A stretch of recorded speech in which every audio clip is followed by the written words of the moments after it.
கடினம் தோன்றும் சில நிமிடங்களில் உம்மை இகழ்ந்து பகைத்து பிரிந்திருந்தேன்.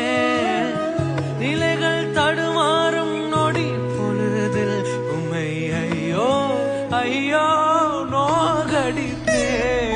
மனம் விட்டு பேச வைத்திரே, நெஞ்சார என் மனதை பாட வைத்திரே.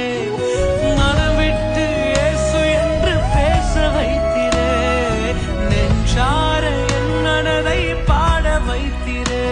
என் வாழ்வினில் இது மட்டும்